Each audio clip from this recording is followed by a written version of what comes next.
Sí, profe, sí, sí la vemos. No me veo y necesito mostrarles algo.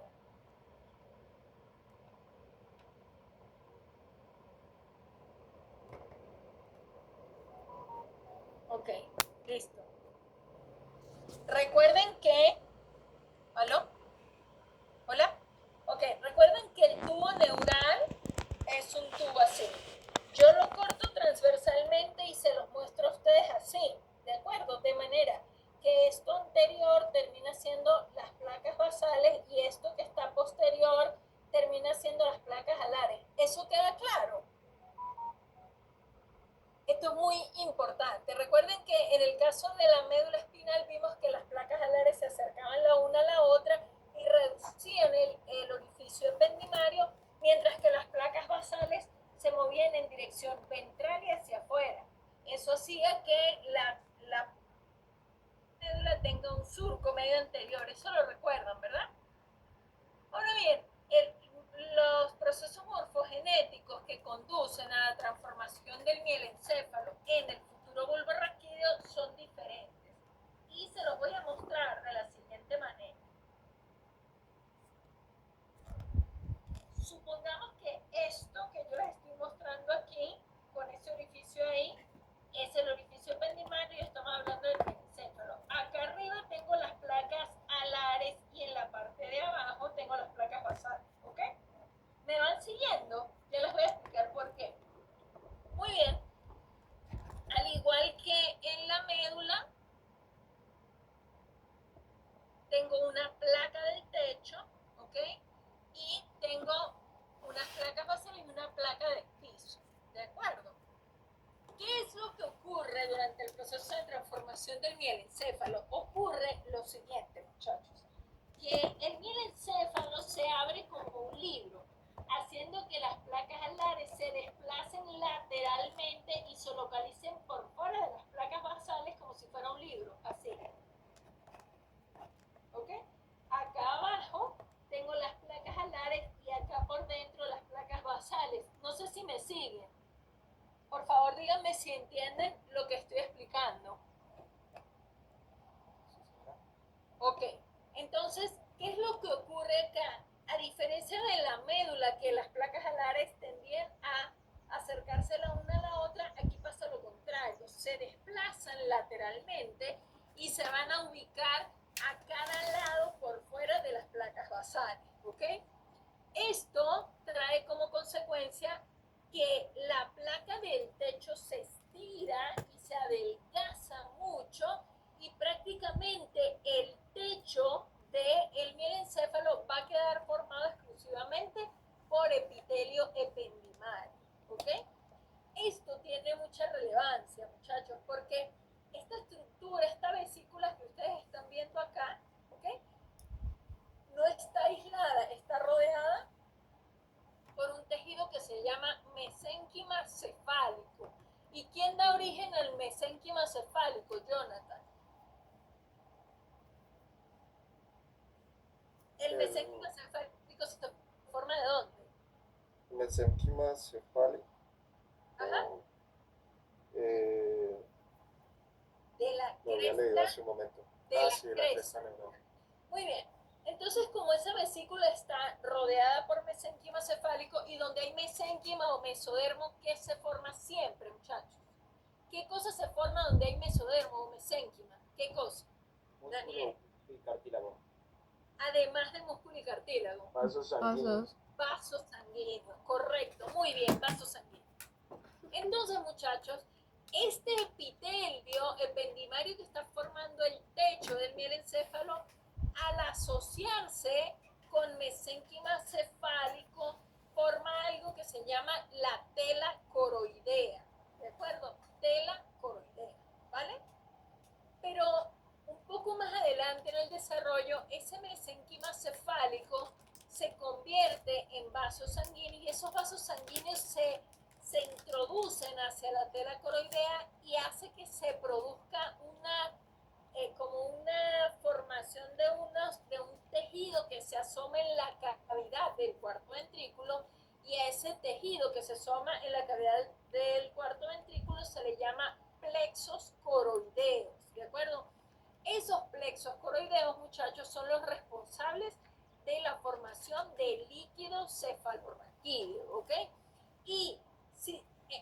así como estamos viendo esta vesícula acá, ¿ok? Me voy a levantar. Yo estaría parada aquí sobre las placas basales, ¿ok? Aquí más lateralmente tengo las placas alares y si yo toco aquí en el techo, tengo unas arborizaciones como si fuera un racimo de uvas aquí en el techo de la cavidad del cuarto ventrículo, y a esas arborizaciones se le conoce con el nombre de plexos coroideos y son los responsables de la producción de líquido cefalorraquídeo. ¿Cómo vamos hasta ahí?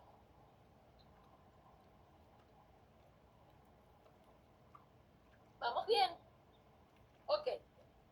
Recuerden que la cavidad del mielencéfalo o de esta vesícula cerebral llamada mielencéfalo se forma o se llama cuarto ventrículo y es compartido tanto por el mielencéfalo como por el metencéfalo, solo que al mielencéfalo le corresponde la parte inferior del cuarto ventrículo. ¿Okay? Ahora bien, fíjense que aquí tengo las placas basales y lateralmente las placas alares. Recuerden que placas basales y alares proceden de la capa del manto y por lo tanto son sustancia gris, son cuerpos neuronales, ¿ok? Un grupo de células de las placas alares migra ventralmente y se localiza en la porción ventral del mielencéfalo para formar unas estructuras de índole sensitiva, como ya vamos a ver. Como el proceso de morfogenético que hace que se forme el futuro bulbo raquídeo depende de que esto se abra en forma de libro, así, ¿ok? En la medida que las placas alares se dirigen lateralmente, las placas basales se apretan en la parte inferior y es por eso que toda esta sustancia blanca queda apretada y se forma en la mitad inferior un rafe, ¿ok? Un rafe que es como un surco que queda por el apretujamiento de toda la sustancia blanca. Y miremos qué ocurre acá. Como dije, de la tela coroidea que se vasculariza se forman los plexos coroideos, ¿ok? La tela coroidea está formada por el epitelio ependimario que se asocia a mesénquima cefálico. Eso es la tela coroidea. Cuando la tela coroidea se vasculariza se forma el plexo coroideo, ¿ok? Ahora bien, muchachos, resulta que de las placas basales, al igual que en la médula, se van a formar estructuras motoras, mientras que de las placas alares se van a formar estructuras sensitivas, exactamente igual a como ocurría en la médula, que de las placas basales se formaron las astas anteriores o motoras y de las placas alares se formaron las posteriores o sensitivas. Eso lo tienen claro, ¿verdad? Muy bien, muchachos. Pues bien, de las placas basales del mielencéfalo se forman los núcleos motores de los siguientes pares craneales. De el 9, 10, 11 y 12. ¿Ok? Se forman los núcleos motores de los pares craneales 9, 10, 11 y 12. ¿Vale? Más lateralmente se van a formar los núcleos sensitivos de los siguientes pares craneales, del quinto par o trigémino, del octavo par o estatoacústico o también vestíbulo coclear, como ustedes lo conocen, del noveno par o glosofaringeo y del décimo par o cardioneumogástrico, vago o cardioneumogástrico. ¿Está claro? Entonces repito, de las placas basales del mielencéfalo se originan núcleos motores de los siguientes pares craneales: noveno o glosofaringeo, décimo o vago, onceavo espinal y el doceavo o hipogloso, ¿ok? Y de las placas alares se van a formar los núcleos sensitivos del trigémino, del vestíbulo vestíbulo coclear, del glosofaringeo y del vago, ¿ok? Deben saberse los nombres y los números, ¿vale? Es totalmente indispensable. Pero además recuerden que de las placas alares hubo una migración de células desde la porción lateral hacia la porción ventral del futuro bulbo raquídeo para formar unas estructuras que tienen que ver con vías sensitivas y que se llaman las olivas vulvares, ¿de acuerdo? Todo lo demás que ustedes ven acá, muchachos, son fibras nerviosas que ascienden desde la médula y descienden desde la corteza, ¿ok?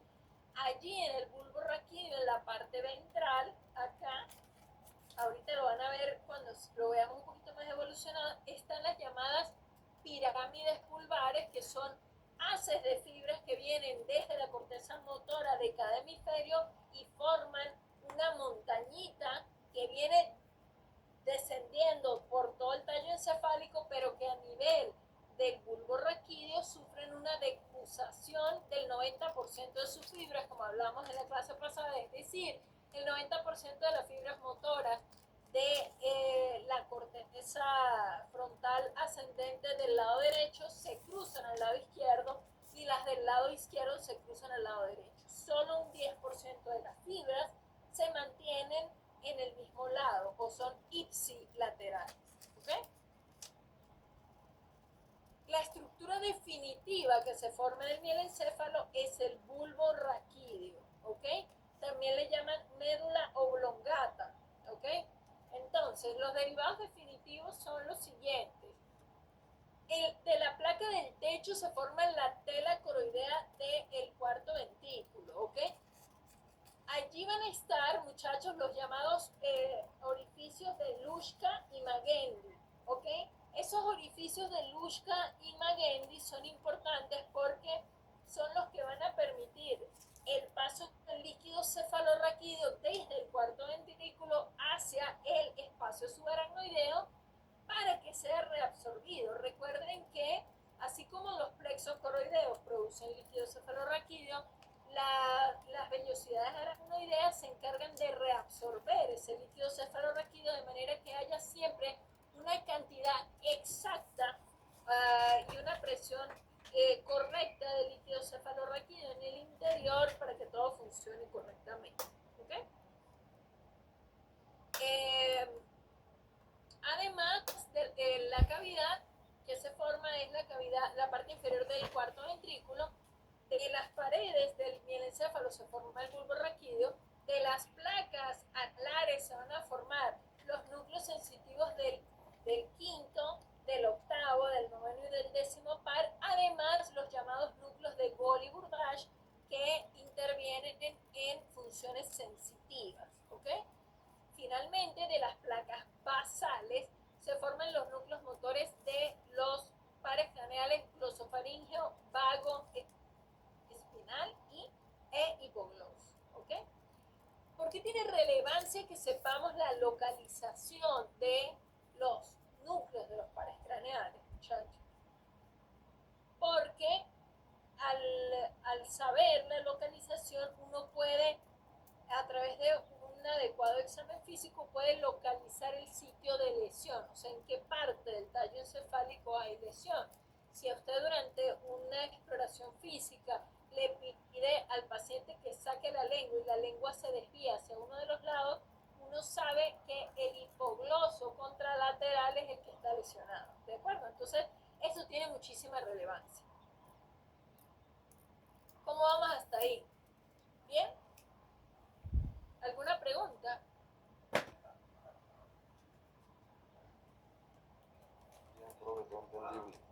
Ok, muy bien.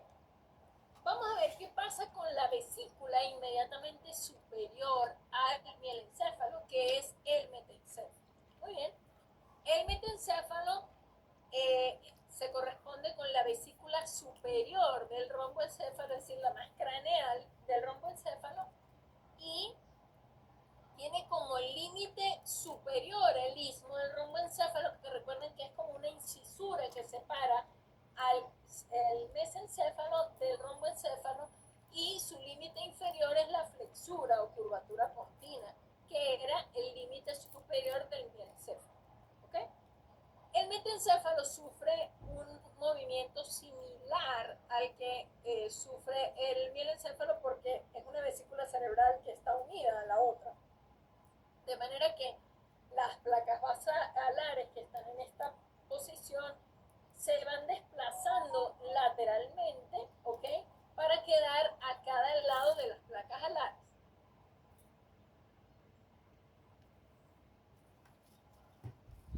Obviamente, como consecuencia de este movimiento, como lo están viendo acá, muchachos, ustedes pueden ver que la placa del techo se adelgaza considerablemente y eso hace que esté formada exclusivamente por epitelio ependimario, que al asociarse nuevamente con el mesenquima cefálico forma la tela coroidea, que un poco más adelante, al vascularizarse el mesenquima cefálico, dará origen a los plexos coroideos. Seguramente es una pregunta de examen cómo se forma el plexo coroideo. Entonces, cuando les pregunte sobre eso, esto es a lo que me estoy refiriendo. Un plexo coroideo está formado por la asociación del epitelio ependimario con el mesenquima cefálico que forma la tela coroidea, y que una vez que se vasculariza la tela coroidea se forman unas estructuras en el techo de las cavidades ventriculares que son capaces de producir líquido cefalorraquídeo y drenarlo al interior de esas cavidades. ¿Eso queda claro, muchachos? Bien, fíjense nuevamente cómo las placas basales quedan apretadas en el piso o en la base de esta nueva vesícula, ¿ok? Y las placas alares quedan lateralmente. Con las placas alares a nivel del metencéfalo ocurren varias cosas.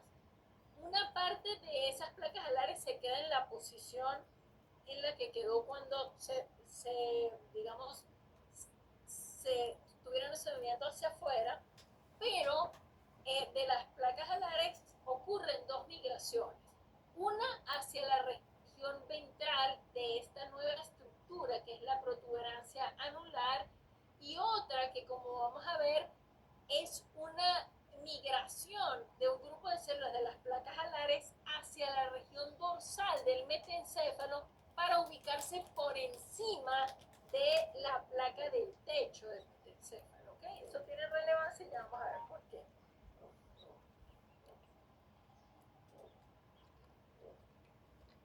¿Sí? Fíjense si comparamos este dibujo con este dibujo, que es de lo que yo les estoy hablando. Las placas basales quedan hacia el centro, las placas alares quedan lateralmente, pero un grupo de ellas migra ventralmente y otro grupo de ellas se desplaza hacia la región dorsal del metencéfalo, o sea, por encima de la tela coroidea o de la placa del techo del metencéfalo, para formar unas estructuras embrionarias que se llaman labios rómbicos. Tienen muchísima relevancia porque van a dar origen a una estructura muy importante, ya vamos a ver a cuál.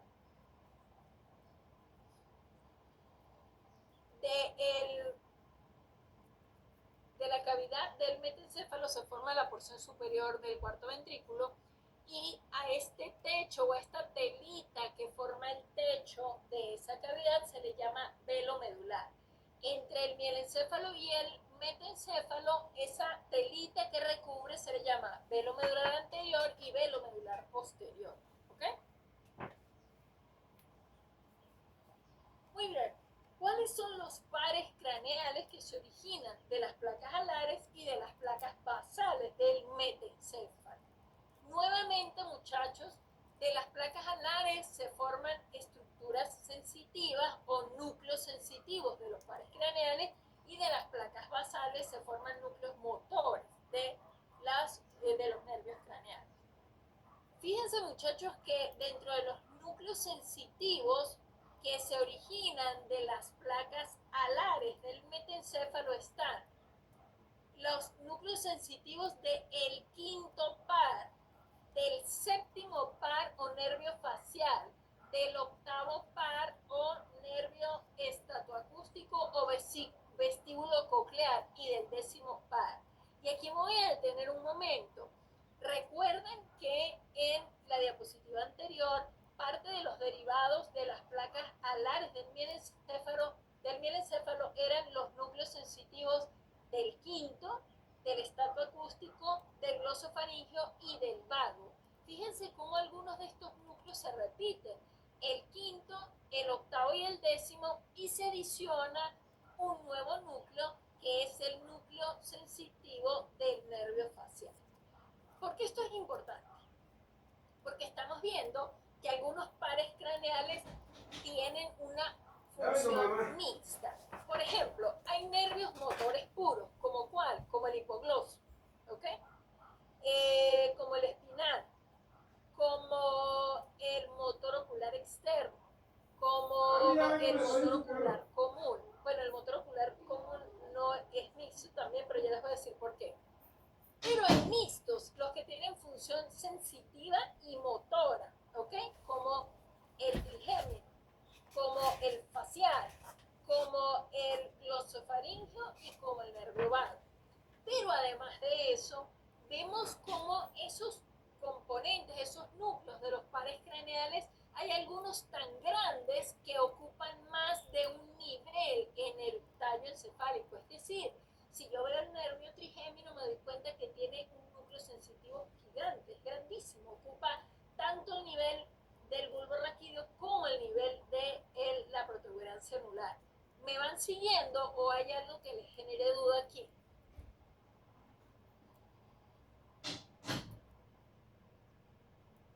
Daniel, ¿qué dice? ¿Se entiende? Profe, ¿cuál sería la protuberancia anular?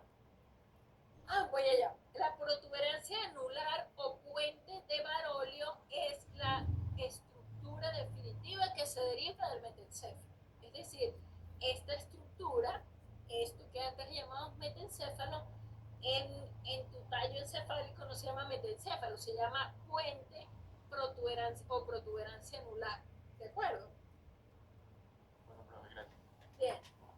La otra cosa es que, bueno, ¿qué núcleos motores, a qué núcleos sensitivos adicionales se forman a partir de las placas alares del metencéfalo? Recuerden que las placas alares hay un grupo de células que migran ventralmente para formar otros núcleos en la parte ventral de la protuberancia o puente. Aquí pasa algo muy interesante, muchachos, que resulta que toda esta sustancia blanca que ustedes ven aquí son fibras que atraviesan de un lado al otro lado de la protuberancia y van a establecer conexiones con una estructura importantísima que está acá atrás y que deriva justamente de estos labios rómbicos y que es el cerebelo, ¿ok? Esos grupos de fibras gigantes, es una gran cantidad, millones de fibras que van de un lado a otro interconectando los hemisferios cerebelosos con los núcleos del puente, hacen que esta masa de sustancia gris quede fragmentada en muchos núcleos. A esos núcleos grises de carácter sensitivo se le llaman los núcleos pontinos o núcleos del puente, ¿ok? ¿Sí me siguen o no? Sí, señora. Las fibras que están atravesando de un lado a otro van a formar unas estructuras que ustedes van a conocer muy bien en sus clases de neuroanatomía y se llaman los pedúnculos cerebelosos inferiores, que realmente están a nivel del bulbo raquídeo. Un poco más arriba están los pedúnculos cerebelosos medios y un poquito más arriba, casi hasta llegar al mesencéfalo, están los pedúnculos cerebelosos superiores, ¿ok? Estos pedúnculos son haces de fibras que interconectan secciones homólogas de la corteza cerebelosa. ¿Está claro? Y obviamente establecen conexiones con los núcleos que están en el puente. No solamente los núcleos ventrales que están acá, sino también establecen conexiones con, por ejemplo, con el núcleo sensitivo del nervio vestíbulo coclear. ¿Ok? Eso explica por qué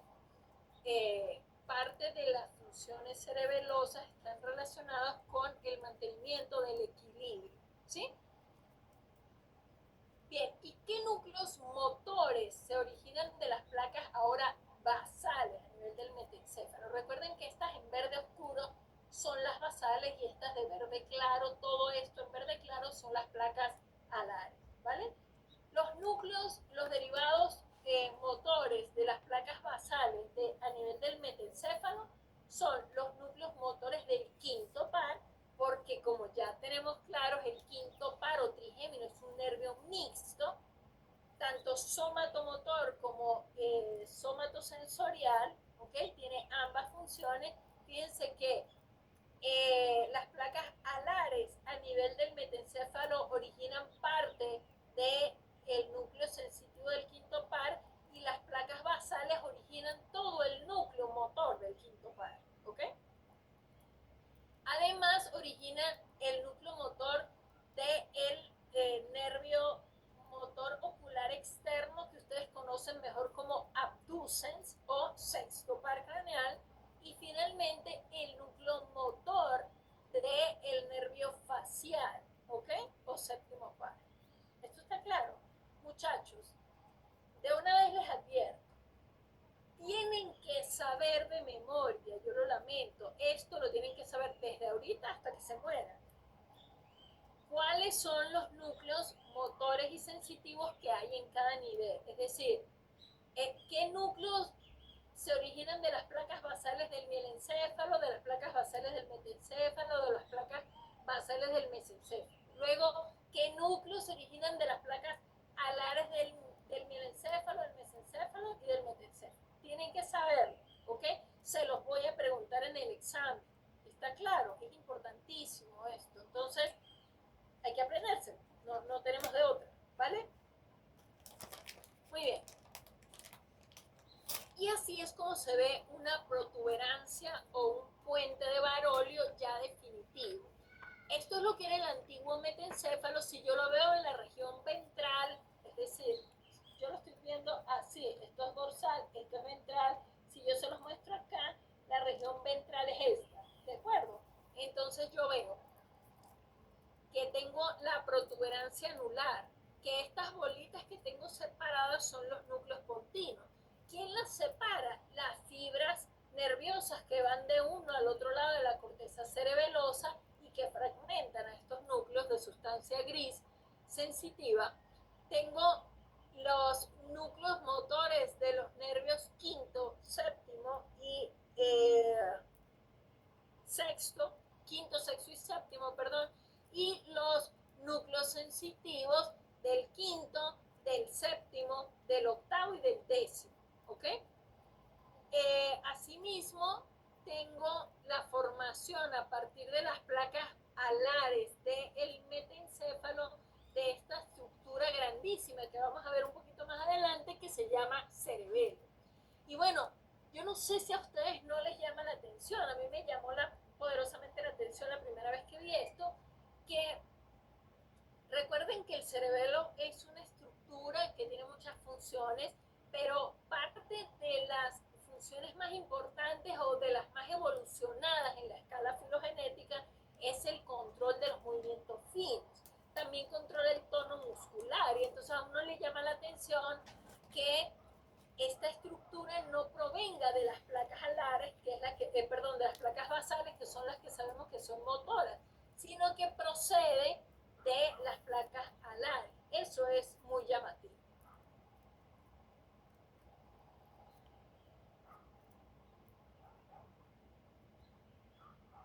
Bien.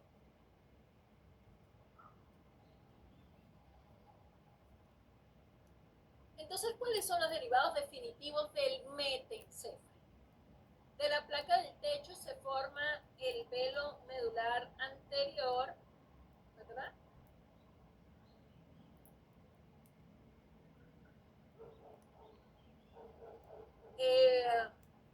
La parte superior del cuarto ventrículo. Las paredes como tal forman la protuberancia anular o puente de Barolio.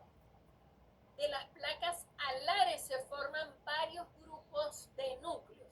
Por un lado se forman los núcleos sensitivos del trigémino, del facial, del vestíbulo coclear y del vago o cardioneumogástrico, ¿ok? Además se forman los núcleos pontinos, ¿sí? Que hacen conexión con áreas específicas de la corteza cerebelosa. Y finalmente se forma también el cerebelo, ¿ok? De las placas basales se forma el el núcleo motor del quinto par, el núcleo, a ver, ¿quién me puede decir rápidamente? No voy a decir quién, voy a seleccionar por aquí. Perdón.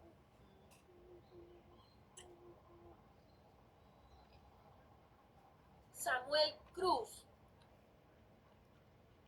Samuel, prende tu. ¿Cómo estás? ¿Cómo te va? Bien, Samuel, profesor. ¿qué inerva el núcleo motor del quinto par? ¿A qué músculos inerva el quinto par? O sea, la inervación motora del quinto par, ¿a qué músculos inerva? Pueden alzar la mano si quieren. Creo que era el...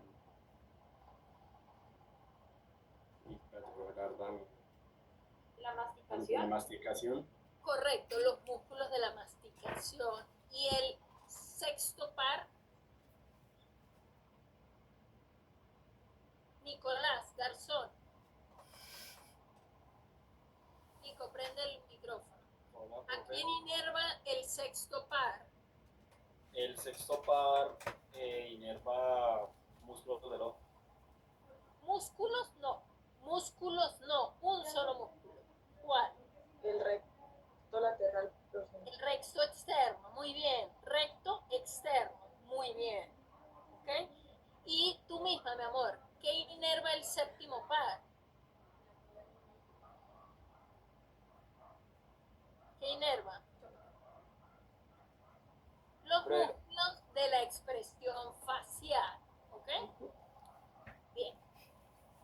Entonces, muchachos, para este examen es absolutamente necesario saber varias cosas que tienen que aprenderlas ahora y que tienen que quedar grabadas en el código genético o en ningún otro lado, ¿ok?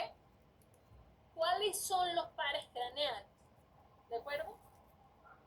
¿Dónde están ubicados sus núcleos motores y sus núcleos sensitivos en el caso de que sean nervios motores puros, sensitivos puros o mixtos, ¿vale? Tienen que saber cuáles de los pares craneales tienen un componente parasimpático, ¿vale? Y a qué nivel está ese componente, qué función tiene, ¿ok? De nada sirve que nosotros sepamos dónde se originan los núcleos, de qué estructura embriológica se originan si no sabemos para qué sirve. Necesitamos saber la función para poder hacer correlación y que esto que estamos viendo tenga sentido, ¿vale? Ok. Esto fue todo sobre mielencéfalo y metencéfalo, ¿vale? Ahora vamos a hablar de el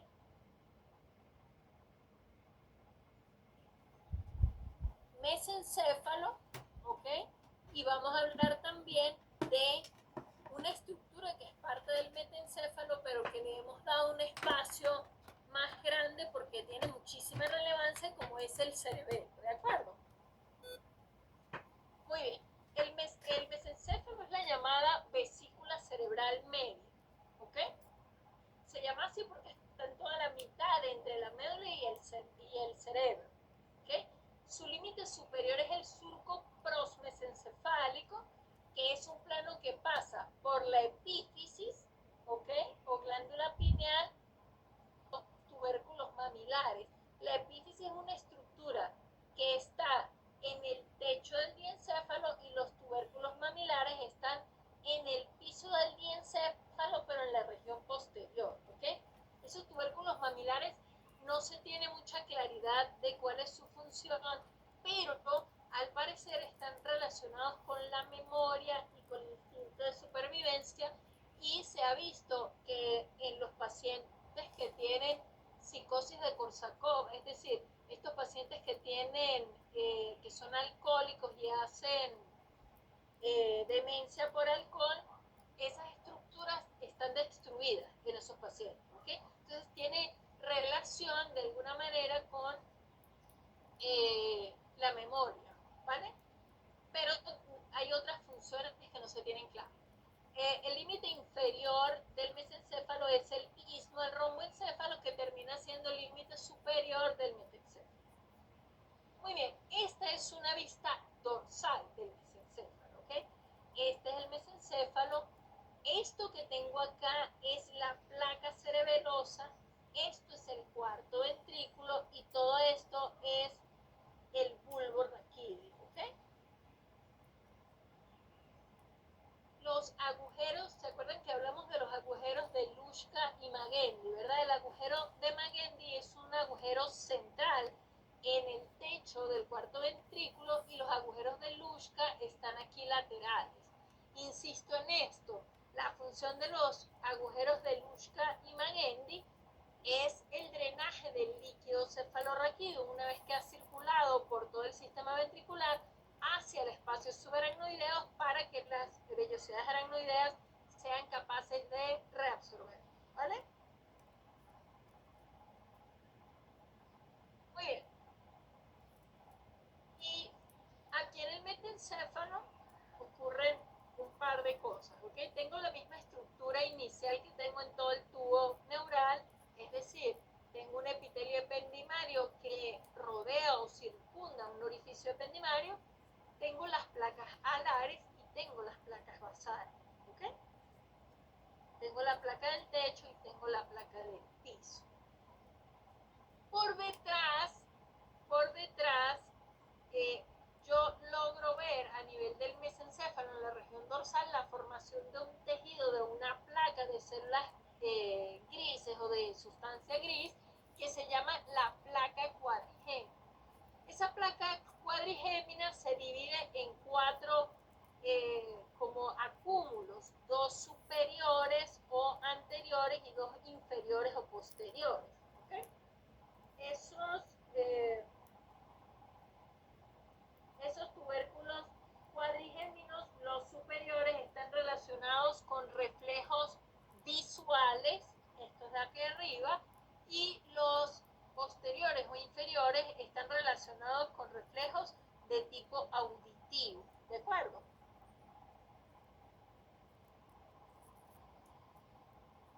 Muy bien. El mesencéfalo evoluciona diferente a el resto de las vesículas. La placa del techo prácticamente desaparece, ¿ok? La evolución de esta vesícula con una gran cantidad de fibras nerviosas que ascienden y descienden de la corteza hace que el orificio del antiguo tubo neural se haga muy reducido a este nivel y ya no le llamamos ventrículo, le llamamos acueducto de Silvio, ¿ok? De las placas basales de el mesencéfalo, estas verdes, se van a formar dos núcleos motores. El primero es el núcleo motor del tercer par o motor ocular común y también el núcleo motor del cuarto par, que también se le conoce con el nombre de nervio patético, ¿ok? Esto es muy importante. Estos dos, el cuarto par craneal es un nervio motor puro que inerva al músculo oblicuo mayor y cuando está lesionado, el músculo oblicuo mayor es el que nos permite ver hacia abajo y afuera, es el que utilizamos cuando bajamos escaleras para no caernos. Cuando se lesiona el cuarto par, ese músculo queda inactivo y hay imposibilidad para hacer ese movimiento, ¿okay? El tercer par es el motor ocular común que inerva el resto de los núcleos extrínsecos del ojo, con excepción del oblicuo mayor y del recto externo, pero además el motor ocular común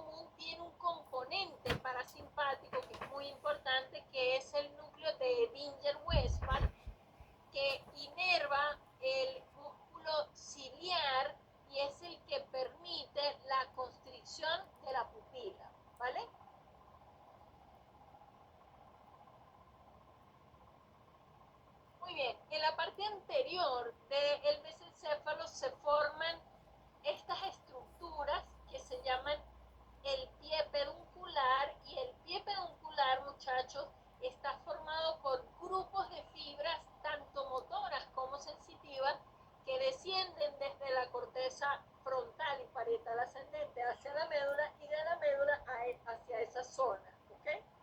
O sea que por aquí discurre la vía piramidal, es decir, la que ejerce todo el movimiento voluntario, la vía extrapiramidal, que es una vía que controla el movimiento voluntario generado por la vía piramidal y que tiene a su cargo el control del tono muscular y otras cosas que son muy importantes, y que su actividad depende de algunas estructuras que se encuentran en el interior del mesencéfalo, pero también requieren o vinculan a esta vía extrapiramidal unas estructuras propias del telencéfalo que se llaman los ganglios basales. ¿Okay? Ahora bien, de las placas alares del mesencéfalo se forman varias estructuras. ¿Okay?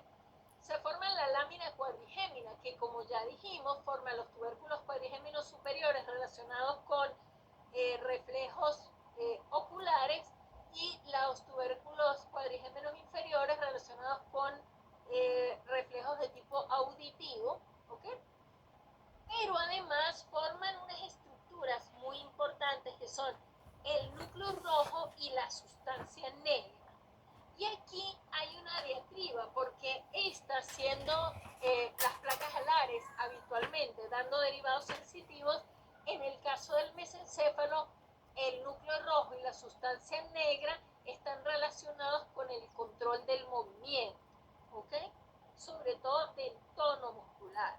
Esto es importante porque en la enfermedad de Parkinson, estas son estructuras que se ven lesionadas severamente, y si usted ve un paciente con Parkinson se da cuenta que tiene temblor involuntario, tiene hipertonía, tiene dificultad para el inicio del movimiento, es decir, estas estructuras, aun cuando proceden de las placas basales del mesencéfalo, están involucradas en el control del movimiento.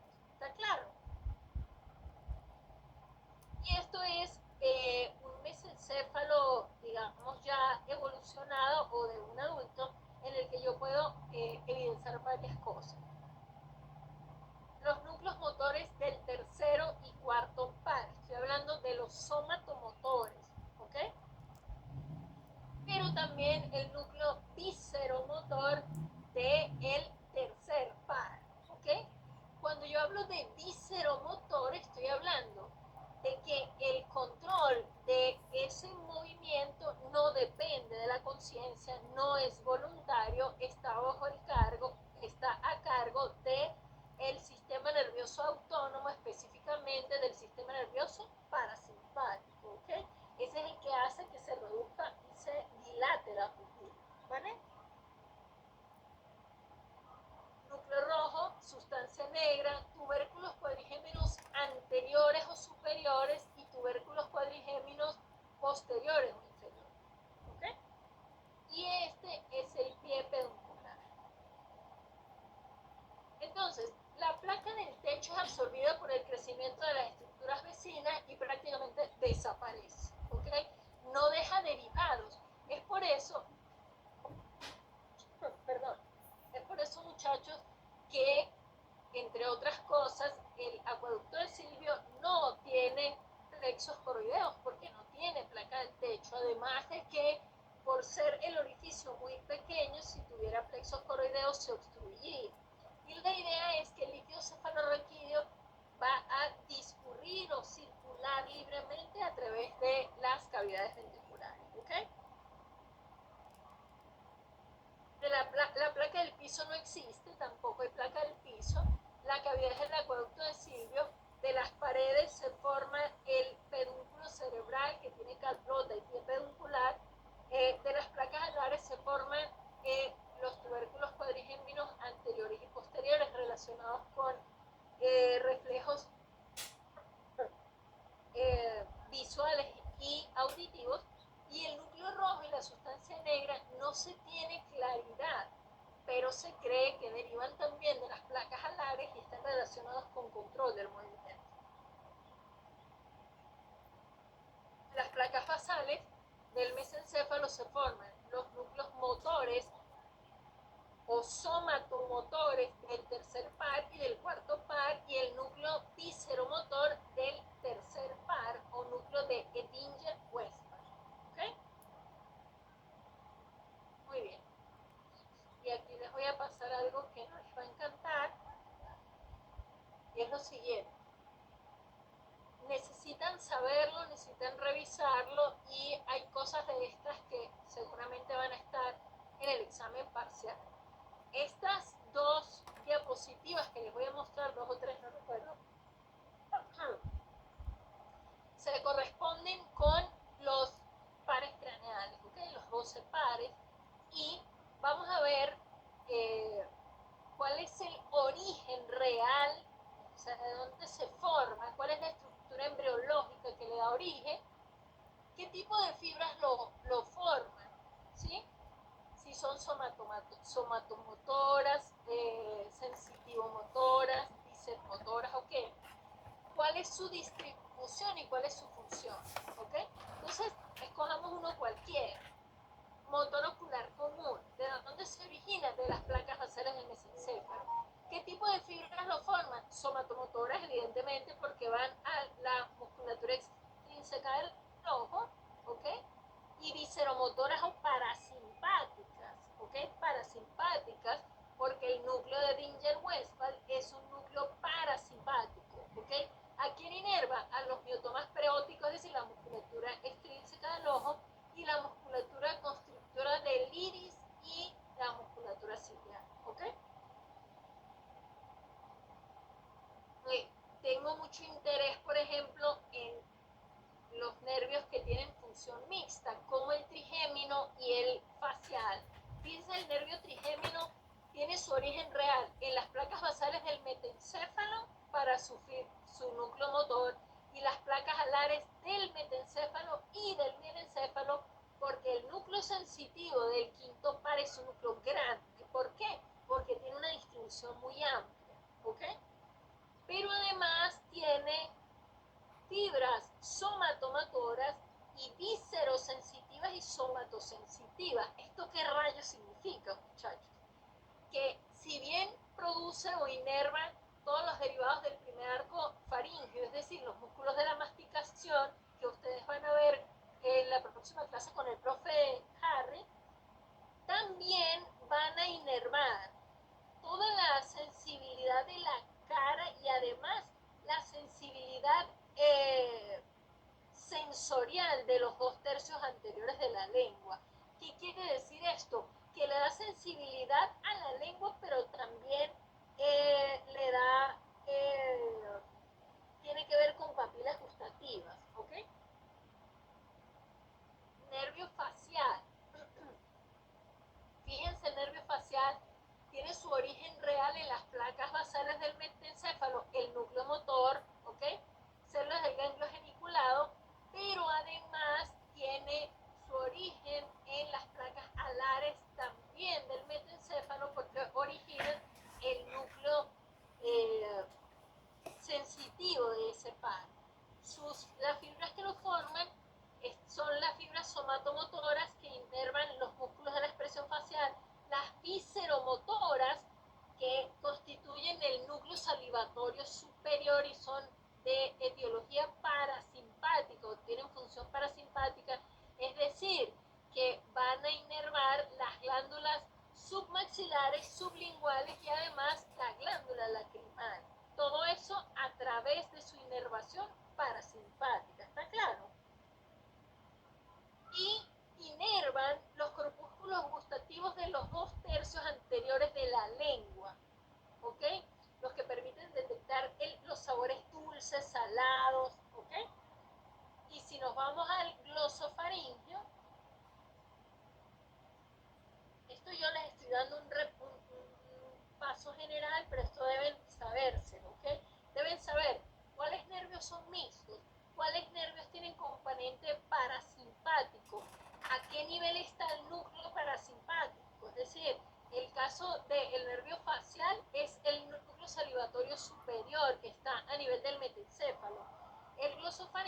es el núcleo salivatorio inferior y está a nivel del mielencéfalo, ¿ok? Y fíjense cómo en el caso del nervio glosofaríngeo inerva los músculos constrictores de la faringe, también de la laringe, inervan la glándula parótida a través de sus fibras parasimpáticas y le da la inervación sensitiva al tercio posterior de la lengua, ¿ok? Es decir, todo el sabor amargo se siente con el nervio glosofaríngeo. El vago es otro nervio que me encanta, se llama cardioneumogástrico, muchachos, porque le da la sensibilidad visceral a todas las vísceras, o sea, inerva el corazón. Cuando uno se infarta, ese dolor que uno siente que, o sea, lo que llamamos, o que van a ver ustedes en los libros, que cuando uno se infarta tiene sensación inminente de muerte. Ese tipo de sensación es mediada por el nervio vago, ¿ok? Cuando hay isquemia, el dolor secundario a la isquemia es transmitido a través del nervio vago. También inerva el pulmón y todas las vísceras, ¿de acuerdo? Por eso le llamamos cardioneumogástrico, ¿ok? Es un nervio grande que ocupa varios niveles en el tallo encefálico, es decir, lo vemos a nivel del mielencéfalo y a nivel del metencéfalo.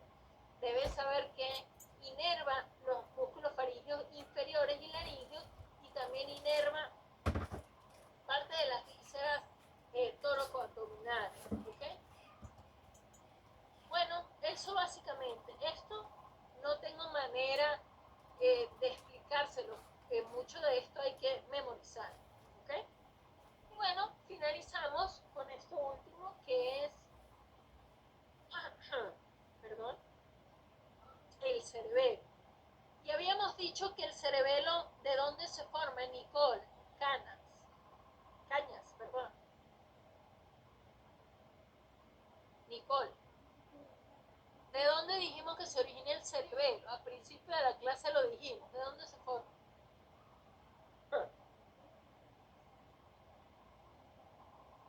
Juanita, ayúdela, Juanita Grech.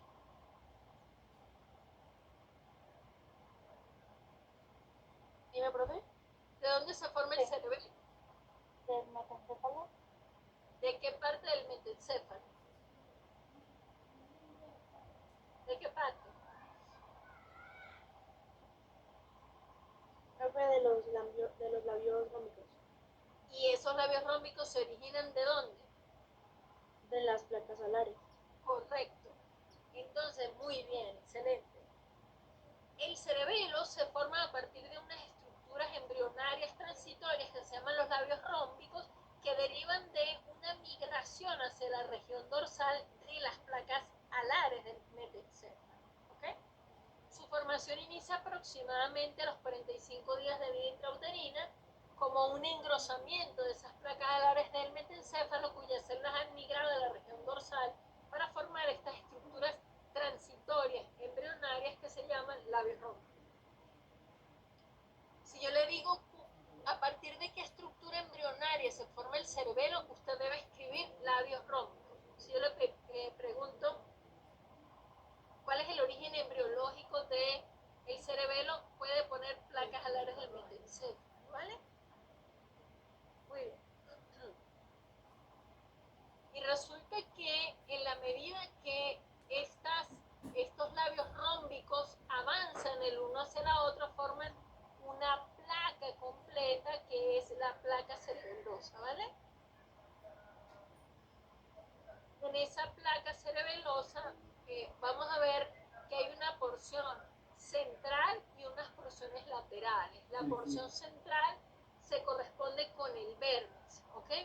Y vamos a ver que el cerebelo durante su formación se pliega sobre sí mismo y va dando origen a diferentes lóbulos del cerebelo.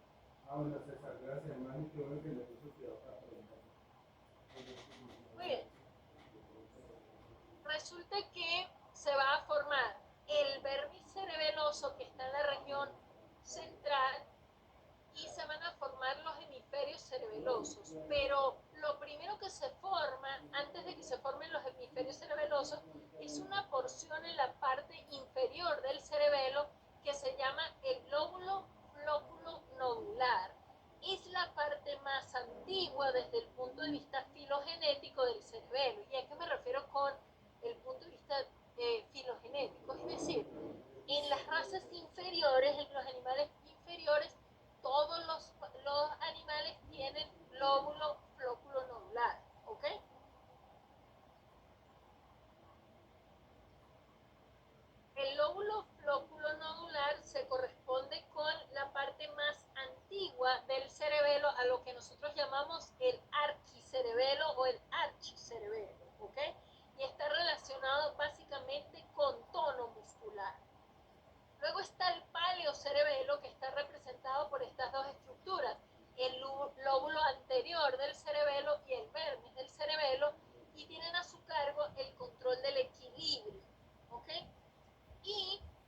vista lateral, recuerden que esto está localizado a nivel del metencéfalo, por lo tanto esta cavidad que está acá es el cuarto ventrículo y estos son los plexos corrideros del cuarto ventrículo. ¿Okay? Este es el bulbo raquídeo, está en la protuberancia. ¿Okay? Y fíjense cómo el cerebelo es una estructura muy grande que tiene una relación parcial con el bulbo raquídeo y está totalmente relacionado con la protuberancia. Esto tiene relevancia porque a través de los pedúnculos cerebelosos inferiores el cerebelo establece conexiones con el octavo par craneal en su núcleo que está a nivel del bulbo raquídeo, pero también establece conexiones con otros núcleos del puente y también con la parte superior del núcleo del octavo par craneal a través de los pedúnculos cerebelosos medios y superiores. ¿Okay?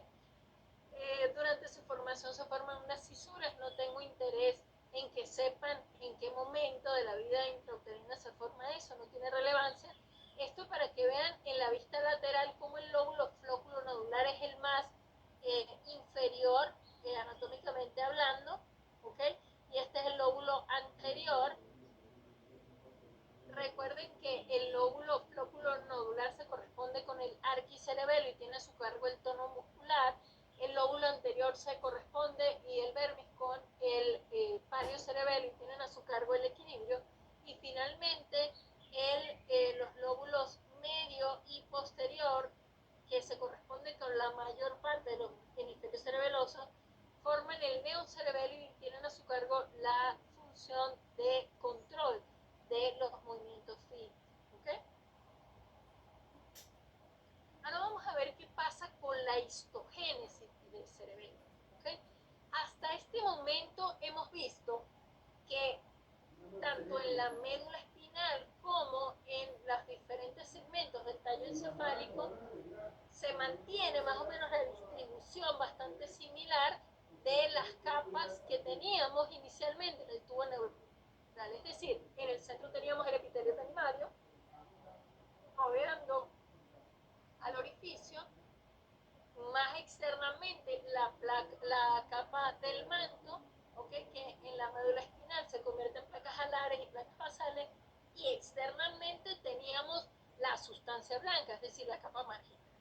Pero si uno hace un corte de un cerebro o de un cerebelo, se da cuenta que la distribución es diferente, que la sustancia gris está más hacia afuera y la sustancia blanca está hacia adentro. ¿Cómo ocurre esto? ¿Por qué cambia esa posición y en qué momento ocurre? Vamos a ver. Como resultado de la multiplicación y de la migración de los neuroblastos a través de la capa marginal, se va a formar la corteza cerebelosa, que tiene inicialmente tres capas. Una capa que llamamos la capa molecular, una capa que llamamos la capa intermedia y una capa que llamamos la capa granular. ¿Okay?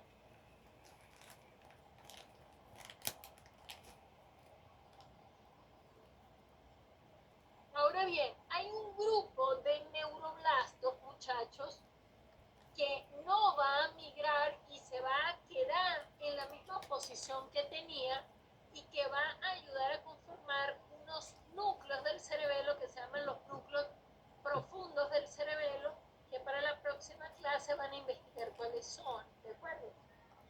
Fastigio, emboliforme y otros que son muy importantes y que tienen cada uno una función. Entonces, inicialmente en el cerebelo tenemos las mismas capas que tenemos en el tubo neural, es decir, la capa primaria, la capa del manto y todo esto es de sustancia blanca. ¿Okay? ¿Ahí vamos bien o hay alguna duda?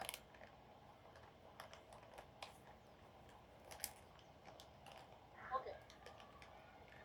Muy bien, resulta que durante el desarrollo del cerebelo hay un grupo de células de la capa del manto que migra hacia la parte más externa de la capa marginal para originar una nueva capa que se llama capa granulosa externa.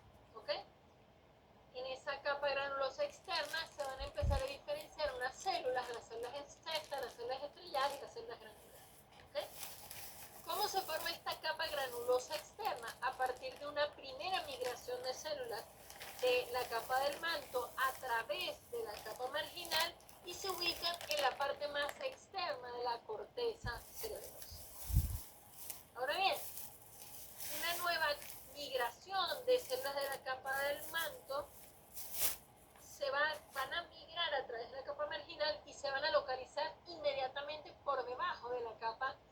granulosa externa para formar ahora la capa granulosa interna. ¿Está claro? Ahí se van a formar o se van a empezar a diferenciar otro grupo de células, las células de Purkinje y las células de Golgi. Ahora bien, atención con lo que vamos a decir. La tercera capa que forma la corteza cerebelosa se produce también por una migración, pero ya no una migración desde la capa del manto hacia arriba, sino en otra dirección, muchachos. Un grupo de células de la capa granulosa externa migran y se localizan por debajo de la granulosa interna para formar una nueva capa. Cuando esta tercera migración, que viene desde la capa más superficial o granulosa externa y se localiza por debajo de la granulosa interna, los nombres de las capas cambian. Y tendremos la capa más externa llamándose capa molecular, la capa intermedia se llama capa intermedia y la capa más interna se llama capa granular. ¿Ok? Y así de la capa granular se van a formar las células granulares y las células de Golgi. Y el grupo de células que no migró, que se quedó formando parte de la capa del manto, se forman en acúmulos para dar origen a los llamados núcleos profundos del cerebelo. Es decir, los núcleos profundos del cerebelo se forman por las células de la capa del manto que no migraron. ¿Está claro? Seguro es pregunta de examen. Muy bien, entonces la capa molecular se forma de la primera migración de neuroblastos llamado granulosa externa. En esta capa se van a formar dos tipos de neuronas, células en cesta y células estrelladas. ¿Okay? La capa intermedia se forma a partir de la segunda migración, la que antes llamábamos la granulosa interna, y en esta capa se van a formar las células de Purkinje. Finalmente, la capa granular, que es la más profunda en la corteza cerebelosa, y se forma de las células granulosas, las células granulares y de Golgi, deriva de migración de las células de las dos capas anteriores, ¿okay? Tanto de la externa como de la interna, ¿okay? Y se forma en una tercera migración de células, ¿okay? Y aquí tenemos la capa molecular, que contiene una capa de células estrelladas y células en cesta, la capa de células intermedias que forman las células de Purkinje. Fíjense que el cuerpo de las neuronas de las células de Purkinje está en la capa intermedia, sin embargo, sus prolongaciones dendríticas perforan o penetran en la capa molecular, y finalmente la capa granular, que está formada por las células de Golgi. Si se fijan acá, en la profundidad de la corteza cerebelosa están los núcleos profundos del cerebelo que establecen conexiones con las células de las diferentes capas de la corteza cerebelosa. ¿Vale? Y eso es todo por hoy, muchachos. ¿Ok? Necesito que revisen las tablas que les dejé ahí, ¿sí? ¿Ok? Sobre los pares craneales, y necesito que busquen bien, si no lo entienden ahí, lo busquen en el libro de neuroanatomía, cuáles son los pares craneales que tienen componente parasimpático y cómo se llaman esos componentes parasimpáticos. Les adelanto, el componente parasimpático del tercer par se llama núcleo de Dinger-Weiswald, el del séptimo par se llama núcleo salivatorio superior, el del glosofaringeo se llama núcleo salivatorio inferior, y el del vago se llama núcleo dorsal del vago. ¿Ok? Tienen que saber sus fibras parasimpáticas, por dónde se distribuyen y por lo tanto cuál es su función. ¿Ok? No sé si tienen alguna pregunta, muchachos. Profe, gracias. Las notas del parcial, ahorita voy a pasar a conectar sus notas del parcial con las de los quizzes para poderles dar notas definitivas en el transcurso de mañana o pasado mañana. ¿Vale? Muchas gracias, profe. ¿Ok? Gracias. Bueno, muchachos, si no hay nada más, la